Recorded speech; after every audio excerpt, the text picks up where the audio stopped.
It worked. His largest client pulled their account. His boss began avoiding him in hallways. At networking events, colleagues who once praised him now excused themselves mid-conversation. Greg, the golden boy, was tarnished. What Greg didn't realize was that reputation is fragile. Once cracked, it cannot be restored. It only splinters further.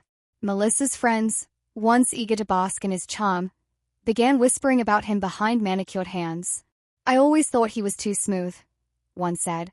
"You can't trust a man like that." I simply sipped my champagne and let the whispers grow. Even his childhood friends, the ones he had gone on holiday with, distanced themselves. I had reached out to one of them under another persona, posing as a journalist sniffing around for dirt on Greg. I didn't publish anything, but the seed of suspicion was planted. If Greg's oldest friends questioned him, who would remain loyal? No one. That was the answer. Greg's decline became visible. His once tailored suits hung loose on his frame. His hair, usually styled with precision, grew unkempt. The light in his eyes dimmed, replaced by frantic calculation. One night, he called me again. His voice cracked through the receiver. "Everything's falling apart," he confessed. "Melissa barely speaks to me. Works on my back. I don't know who's doing this. I don't." I interrupted softly. "Maybe it's not someone. Maybe it's you." Silence.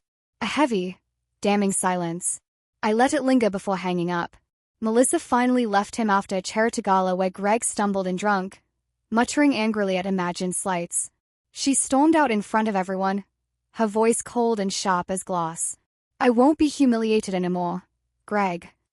Papers followed soon after. Their divorce was splashed across society pages, his betrayal, her heartbreak. She emerged sympathetic, dignified. He emerged pathetic, desperate.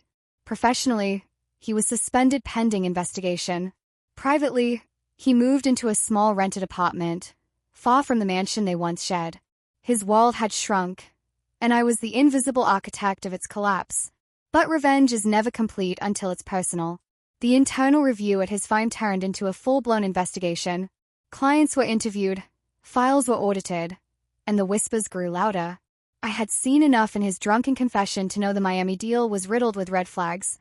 And once the watchdog group sniffed around, it was only a matter of time before regulators followed. A leaked memo surfaced online, exposing irregularities in his accounts. I had nothing to do with the leak, at least not directly, but I had pointed the right people in the right direction.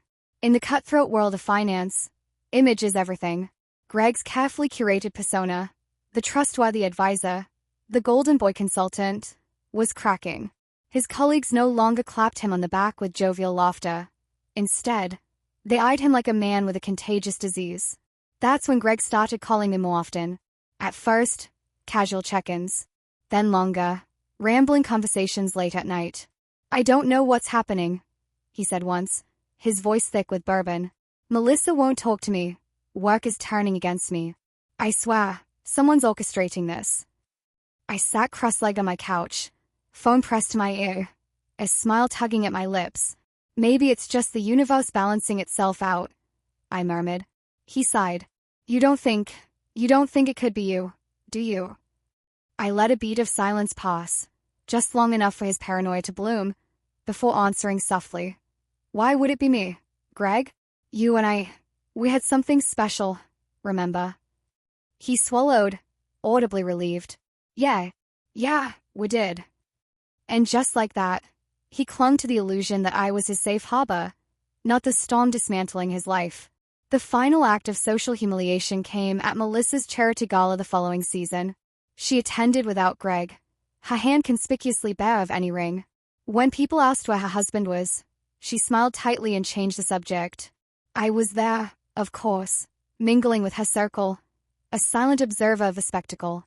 By then, whispers about Greg's infidelity were no longer whispers, they were rumors, solid and sharp, spreading like wildfire through the city's elite.